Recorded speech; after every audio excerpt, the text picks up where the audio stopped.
कहते हैं किस्मत बदलने में वक्त नहीं लगता। दोस्तों, आज एक ऐसी लड़की की किस्मत बदली है जो कि एक भट्टे पर ईंट पाथा करती थी, लेकिन कुछ दिन बाद उसी भट्टे की मालकिन बन जाती है। कैसे उसका सफर शुरू हुआ, कहाँ से शुरुआत हुई, कैसे उसके जीवन में बदलाव आया, क्योंकि उसने वो घड़ी और वो समय देखा था। पूरा जीवन उसके माँ बाप का उसी भट्टे पर काम करते हुए निकल गया था। कैसे हमें ऊपर वाला फर्श से लेकर अर्श पर बिठा देता है, आज की स्टोरी में आप लोगों को ये पता चलेगा। नमस्कार दोस्तों, स्वागत करती हूँ आप सभी का। वैष्णवी चौधरी हमारा यूट्यूब चैनल है, फेसबुक पेज भी इसी नाम से है। अगर आप फॉलो करना चाहते हो तो फॉलो जरूर कीजिए। आज की जो स्टोरी, जो कहानी, रियल स्टोरी शुरू होती है वो उत्तर प्रदेश के एक गांव से होती है। उत्तर प्रदेश के एक गांव में एक भट्टा होता है। भट्टे का जो मालिक होता है उसका नाम अशोक होता है। अशोक एक बहुत अमीर व्यक्ति है। चार उसके भट्टे चल रहे हैं और बेटा नौकरी करता है, बेटी एमबीबीएस की तैयारी कर रही है, बेटा भी बीटेक कर कर बहुत अच्छा खासा पढ़ा लिखा है, बेटी एक अच्छी खासी पढ़ाई कर रही है और पैसे की कोई भी कमी नहीं होती है। परिवार, जब किसी परिवार की कुछ प्रशंसा सुनते हैं तो वाकई में बहुत अच्छा लगता है कि परिवार कितना खुशहाल रह रहा है। इसी तरह इस अशोक का परिवार भी खुशहाल रहता है। इस अशोक का एक लड़का होता है हर्षवर्धन, जैसा कि हमने पहले जिक्र किया था।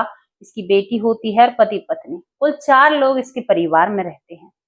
अब जो अशोक होता है, इसके 4 भट्टे होते हैं, तो ये अब उन भट्टों के आसपास रहता है। भाई बिजनेस है, बिजनेस को बिजनेस की तरह संभाला जाता है।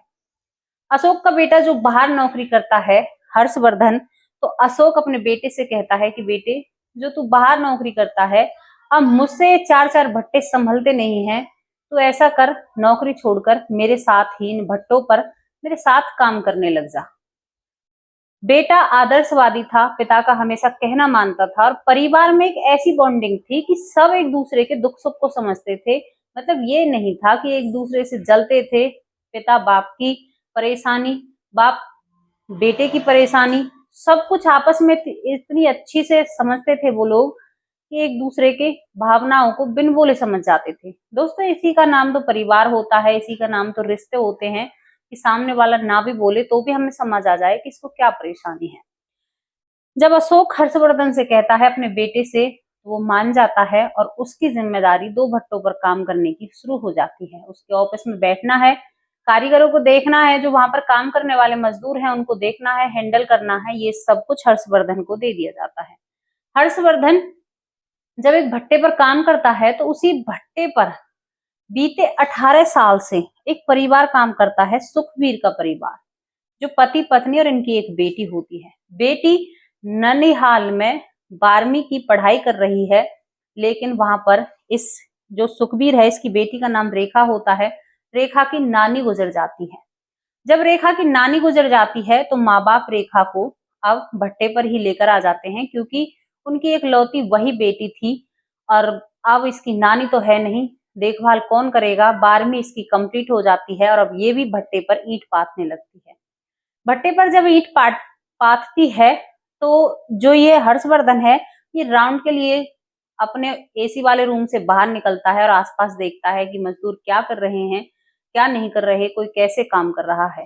जब हर्षवर्धन अपने ऑफिस से बाहर निकलता है तो देखता है कि एक लड़की जो काफी खूबसूरत है और उसके पैर कीच में सने हुए हैं, वो कीच को मांड रही है। एक भाषा में आपको बताऊं तो वो कीच को मिला रही है ईंट बनाने के लिए।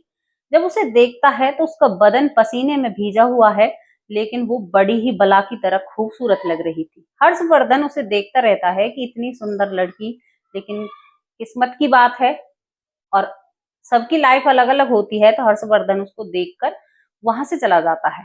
जब अपने ऑफिस में जाकर हर्षवर्धन बैठता है तो रेखा की जो खूबसूरती थी कहीं ना कहीं उसके दिल में घर कर जाती है, घर कर जाती है। बार बार रेखा के ही ख्याल आते हैं। अब उसके मन में एक ख्याल था कि भाई इतनी पढ़ी लिखी तो रही होगी, माँ बाप अगर भट्टे पर काम कर रहे हैं तो बच्चे कहाँ खासे पढ़े लिखे होंगे। अब हर्षवर्धन दूसरे दिन जाता है तो वो उसी जगह पर काम करती है।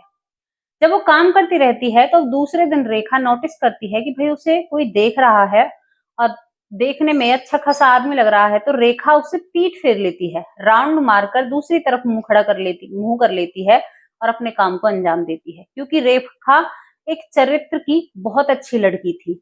पूरी स्टोरी में यही समझ में आता है कि रेखा बहुत अच्छे चरित्र की थी। रेखा उनसे पीठ फेर लेती है, लेकिन हर्षवर्धन जो कहीं ना कहीं रेखा का दीवाना हो चुका था, वो अब रेखा को देखता ही रहता है। रेखा अपना काम करती है, दूसरे दिन भी तीसरे दिन भी यही सिलसिला होता है। अब रेखा तीसरे दिन देख लेती है और उससे कहती है कि भाई तू कौन है, मेरी तरफ क्यों देख रहा है, मैं यहाँ पर काम कर रही हूँ या मेरी तरफ तू देखेगा। तो रेखा का पिता वो कहता है, अरे बेटी तुम्हें नहीं पता कि भट्टे के मालिक के बेटे हैं और तुम ऐसे कैसे लहजे में बात कर सकती हो साहब से। तो रेखा माफी मांग लेती है और कह देती है कोई बात नहीं पिता। दिन आता है पांचवें दिन जब आता है तो हर्षवर्धन फिर, क्योंकि उसे एक आदत सी पड़ चुकी थी रेखा को देखने की। और आपको यहाँ पर एक बात बताऊं, अगर कोई व्यक्ति पहली ही नजर में अगर नजरों में चढ़ जाए ना, तो फिर वो उतरने का नाम नहीं लेता, ये सुना है। तो उसकी नजरों में या दिल में कहीं रेखा घर कर जाती है। पांचवें दिन जब हर्षवर्धन आता है तो रेखा उस जगह पर नहीं मिलती है। रेखा जब नहीं मिलती है तो वो हर्षवर्धन रेखा को उनके घर में ढूंढने के लिए जाता है, जो कि भट्टों पर घर होते हैं, छोटे छोटे एक एक कमरे नुमा ईंटों से ही बना दिए जाते हैं, टीन उनके ऊपर डाल दी जाती है। वो रेखा का घर था, उसमें भी देखना जाता है तो रेखा वहां पर नहीं मिलती है।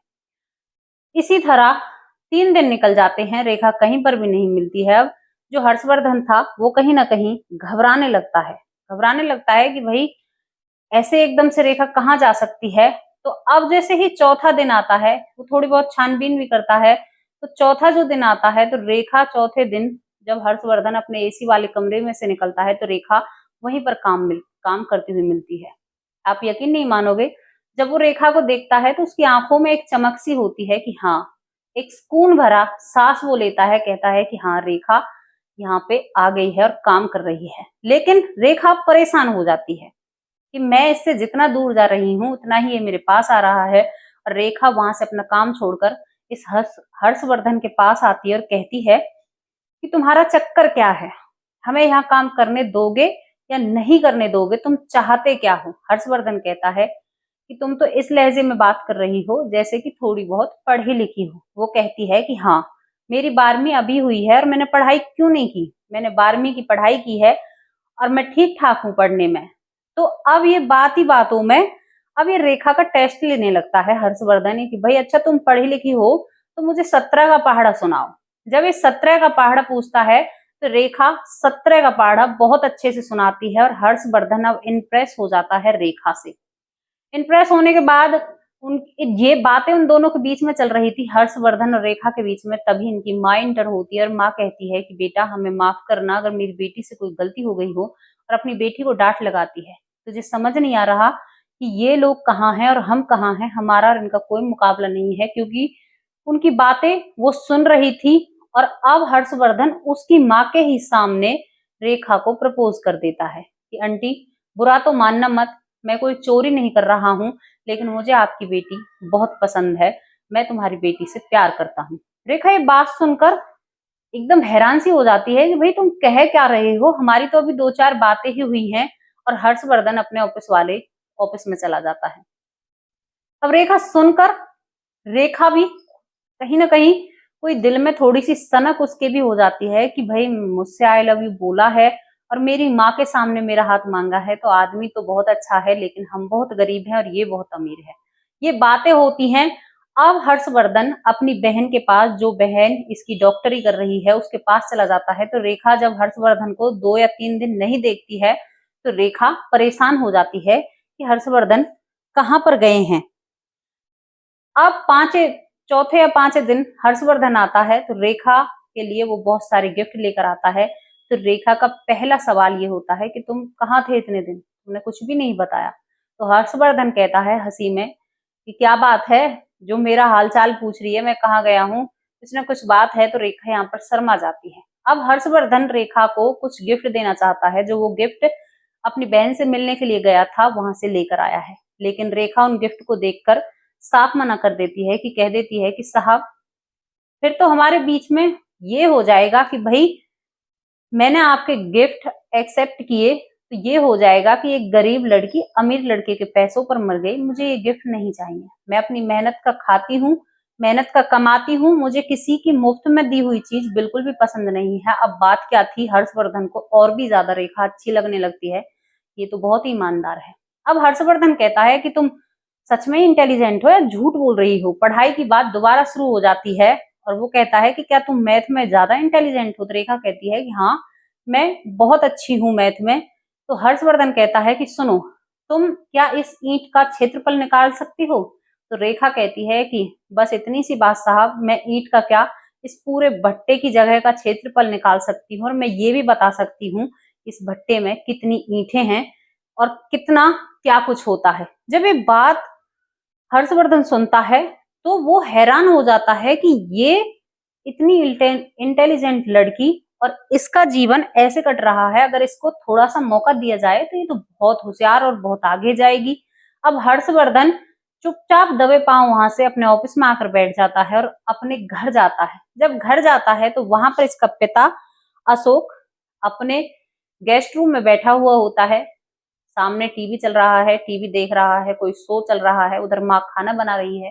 घर में 2-4 नौकर भी हैं, बहन तो है नहीं, तीनों ही लोग घर पर रहते हैं। तो ये डायरेक्ट अपने पिता के सामने जाकर बैठता है और कहता है कि पिताजी, मुझे शादी करनी है। अशोक हर्षवर्धन की बातें सुनकर, अपने बेटे की बातें सुनकर खुश हो जाता है और खुशी के मारे झूम उठता है, अपनी पत्नी से कहता है। अब वो कहता है हर्ष अशोक, बेटा आपने कोई लड़की पसंद की है क्या। तो हर्षवर्धन कहता है कि हाँ पिताजी, लड़की तो मैंने पसंद की है, लेकिन मुझे कहीं ना कहीं डाउट हो रहा है कि आप लोगों को वो लड़की पसंद आएगी भी या नहीं आएगी। अशोक कहता है कि बेटे की खुशी से बड़ा मेरे लिए कुछ भी नहीं है, आप मुझे बताओ लड़की कौन है। तो वो कहता है कि पिताजी हमारे भट्टे पर ही काम करते हैं उनके मम्मी पापा, और वो बता देता है। तो यहाँ पर अशोक कहता है शायद वो सुखवीर की लड़की होगी। तो हर्षवर्धन कहता है कि मुझे नहीं पता सुखवीर की है किसी और की है, मैंने पिता का नाम नहीं पूछा, लेकिन मुझे शादी करनी है तो उसी लड़की से करनी है। अब अशोक अपने बेटे की बात सुनकर सीधा भट्टे पर फोन करता है मुनीम से कहता है कि जो सुखबीर है उसकी बेटी और उसकी पत्नी, इन तीनों को मेरे घर पर लेकर तुरंत आओ। जब मुंशी के पास ये फोन पहुंचता है मुनीम के पास, तो मुनीम सीधा इनके कमरे में जाता है, क्योंकि रात हो चुकी थी, 8 का टाइम था, 8 बज रहे थे करीबन। अब जब परिवार ये बात सुनता है कि मालिक ने घर पर बुलाया है तो परिवार घबरा उठता है कि क्या हो गया, क्योंकि पिता को कुछ भी नहीं पता था। मुंशी कहता है कि तुम लोगों ने ऐसा क्या किया है जो मालिक तुम लोगों को घर बुला रहे हैं। तो परिवार हाथ जोड़कर खड़ा हो जाता है कि साहब हमने तो कुछ भी नहीं किया, क्योंकि लड़की के पिता को कुछ भी पता नहीं था। लेकिन लड़की की माँ एक दबी सी आवाज में कहती है, जो वहां का मुंशी होता है उससे बात करती है और कहती है कि ये बात मेरे सामने आई थी और मैंने उसको धमकाकर यहाँ से भेज दिया था। अब मुनीम कहता है, मुंशी है मुनीम है, कि भाई तुमने तो बहुत गलत किया है, मेरे ऊपर तुम्हारी जिम्मेदारी है, अगर तुम्हें कुछ हो गया या किसी और को कुछ हो गया तो जवाब तो मुझे देना होगा।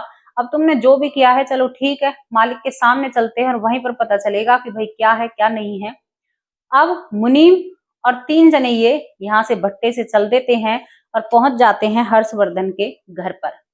वहां पर बैठक के रूम में, क्योंकि जो हर्षवर्धन की माँ थी, अशोक की पत्नी थी, वो ज्यादा मैटरों में इंटरफेयर नहीं करती है, वो खाना बनाती हुई अंदर की तरफ चली जाती है और ये सभी लोग एक कमरे में हो जाते हैं। जब सभी लोग एक कमरे में हो जाते हैं तो ये जो अशोक है, हर्षवर्धन का पिता, रेखा से पूछता है कि बेटी तुमने ये क्या किया, मैं सजा तुम्हें दूं या हर्षवर्धन को दूं या रेखा को सजा दूं। तो रेखा दबी सी आवाज में कहती है कि मालिक मुझे ही सजा दो, आप इनको क्यों सजा देते हैं, इनका पूरा फ्यूचर है, मेरे फ्यूचर में वैसे भी कुछ खास है नहीं, क्योंकि पढ़ाई तो मैं कर नहीं पा रही हूँ और अब भट्टे पर ही काम करना है, मेहनत मजदूरी ही करनी है। तो जब ये बात अशोक के कानों में पड़ती है तो वो एक अजीब तरीके से, मतलब एक ऐसी सोच में कि कितनी अच्छी इस लड़की के ख्यालात हैं।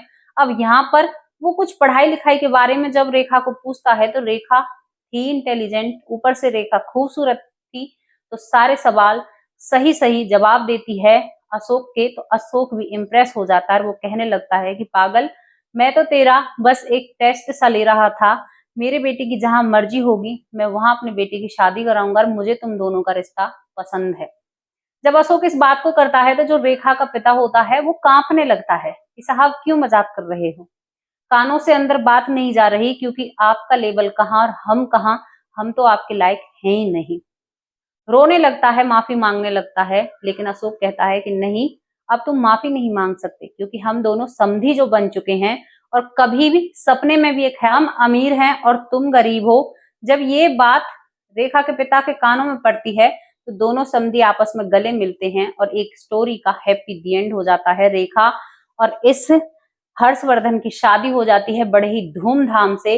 और एक ऐसा नजारा था कि एक ऐसी फैमिली ने ऐसी फैमिली की बच्ची को अपनाया था जिसका जीवन बिल्कुल बदल गया था।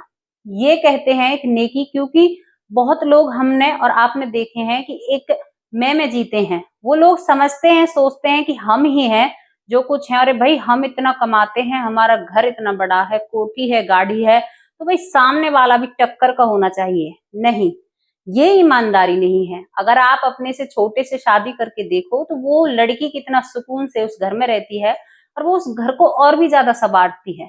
हिसाब किताब यहाँ तक कि वो सब कुछ देखती है।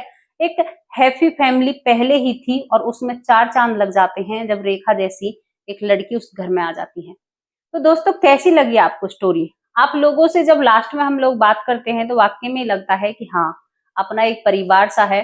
तो परिवार से ही हम एक गुजारिश करना चाहते हैं कि प्लीज हमारे चैनल को सब्सक्राइब कीजिए, वीडियो को शेयर कीजिए, लाइक कीजिए, कमेंट कीजिए और हमें सपोर्ट कीजिए। ऐसी ही स्टोरी लाते रहेंगे आप लोगों के लिए।